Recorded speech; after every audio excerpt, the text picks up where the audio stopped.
Hello mga bossing, ngayong araw na ito mga bossing ko, medyo hindi ganun din kagandahan pa ulit ang aking pakaramdam mga bossing dahil pag po halimbawa, di ba tayo mga may diabetes, ano po tayo ihi ng ihi, inom ng inom, ngayon sa gabi napupuyat ako mga bossing ko sa kakaihi mga bossing, tapos pagsapit ng umaga mga alas 6, dapat hindi pa ako babangon or alas 5 kasi nalulula pa ako mga bossing ko, sobrang hilo ko mga bossing. Ngayon pa mga bossing ko, ang pantanggal mga bossing ko ng ganyan, tsaka para ma-relax din mga bossing, kaya malaking tulong kaya ngayon po parang na-relax po ako mga bossing ko ay masahe mga bossing. Kaya po nga po mga bossing, napapamasahe po kami.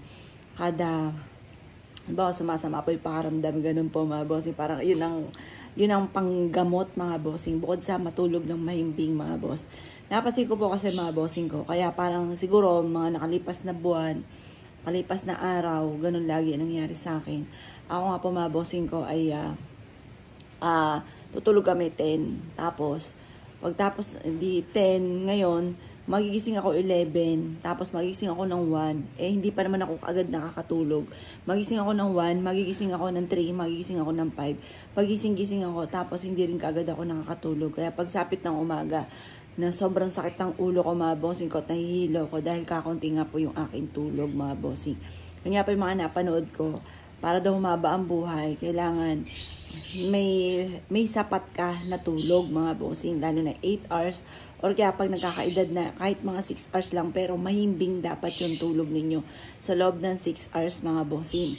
Yan, dito ako mga bossing ko kay St. Anthony dahil ito po ay isa rin sa santo pagdating sa usapin ng karamdaman. Ayan, tsaka gusto ko yung kulay po niya. Mahilig ako sa brown mga bossing. Brown, yellow, red, yan yung mga pinaka-favorite kong kulay. Yan, kaya ako nagpunta dito, nagwi-wish nga po ako na gumaling ka agad ako mga bossing. Kasi kulang talaga ako sa tulog. Ang sakit sa ulo kapag kakakunti yung tulog mga bossing. Yun lang naman problema sa akin mga bossing ko. Tapos, yun pag napapasarap. Pero pag ako umiiyak, pagdating sa usapin kay Jovelyn, saka tumataas sugar ko. Hindi ko na alam, syempre, yung iba mga binibidyo, pero yung sobrang naniniss ko na yung anak ko. Ayun, asahan na, tumaas na yung sugar ko, mga bossing. Mataas na sugar ko, tapos mga 175 yun yung pinakamataas kong sugar.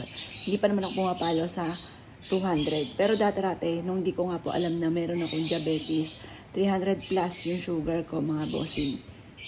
Nakapagpa-check lang ako nung nawala na nga po si Jovelyn. Hindi namin akalain ni Jovelyn na kaming dalawa ay parehas mga bossing ko na mataas yung sugar. Kaya mamaya mga bossing ko, pinaplano ko mga bossing ko, pupunta po kami sa may Ibiya naman.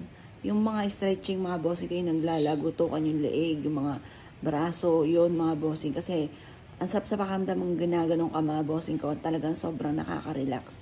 Para bang high ka mga bossing, parang yung dati yung sakit ng katawan mo, parang biglang lutang, parang biglang nawala yung sakit ng katawan. Kaya mamaya pupunta po kami doon mga bossing. Pero ngayon nagpapamassage po kami kay Biron mga bossing ko. Yun nga po yung, nung dati kami may spa mga bossing, siya yung pinaka magaling po doon na mag-massage mga bossing. Tapos ngayon, pagkada medyo masama nga po yung paramdam namin, siya po yung lagi namin tinatawag pagdating sa usapin ng ganon. Pag masama yung pakaramdam mo, kasi nakakatulong po siya na nakakawala siya ng sama ng pakaramdam.